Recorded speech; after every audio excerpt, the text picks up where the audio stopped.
Voilà, bonjour à toutes et à tous. Très heureux de vous retrouver pour une nouvelle capsule Vitamine Source de Vie.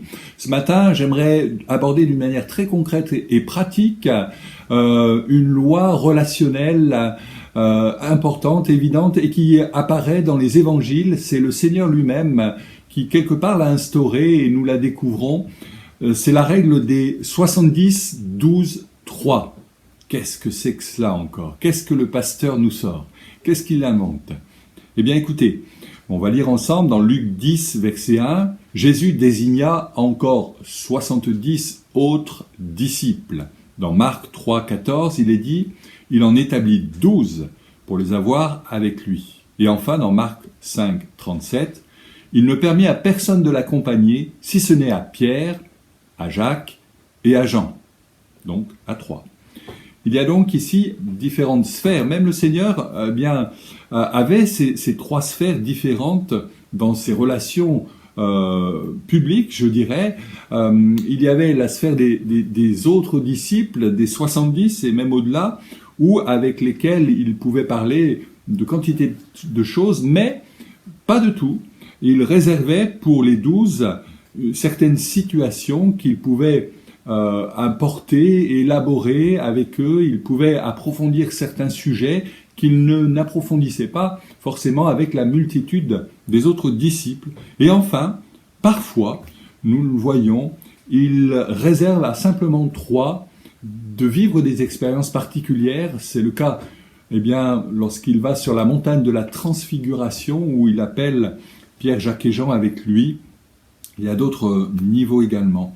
Et de la même manière, je crois que c'est important que vous puissiez réaliser que dans votre vie, il y a nécessité parfois de savoir museler sa bouche, de ne pas parler à tort et à travers et à tout le monde de choses qui sont peut-être plus personnelles. Il faut faire preuve d'une certaine prudence, d'une certaine pudeur dans nos propos pour ne pas choquer et pour ne pas s'exposer à certaines difficultés.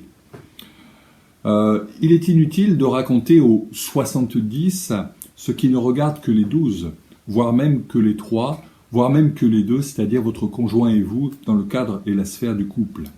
Et c'est important de le réaliser parce que cela peut provoquer dans les églises des remous, des dissensions, parce qu'on aura trop parler à des personnes pour lesquelles il n'avait pas lieu de communiquer certaines choses. La Bible dit bien de porter les fardeaux les uns des autres, et c'est vrai que, par contre, dans cette règle, nous ne voyons pas qu'il existe un 1, un chiffre 1. Nous pouvons rarement seuls nous dépatouiller de nos difficultés.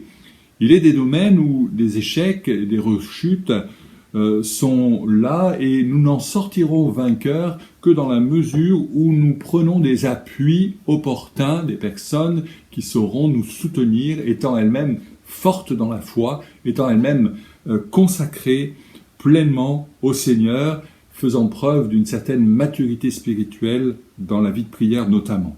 Et donc, nous devons ainsi apprendre à avoir ces différentes sphères de conseils, de pouvoir apporter aux uns des choses qui vont fortifier l'ensemble peut-être, et de pouvoir également, dans l'intimité d'une relation plus amicale avec l'un ou l'une de nos frères et sœurs, parler de choses plus personnelles.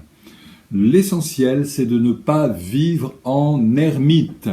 Le chrétien ermite n'existe pas. Le chrétien seul sur son île déserte n'est pas chrétien véritablement, puisque nous le sommes que dans la mesure où nous sommes membres les uns des autres. Alors, aide-moi Seigneur aujourd'hui à comprendre quelle est ta volonté pour ma vie, à mettre ta parole en pratique et à faire des bons choix quant aux confidents et aux choses que je peux confier aux uns et aux autres, selon ce que l'Esprit m'invitera à faire.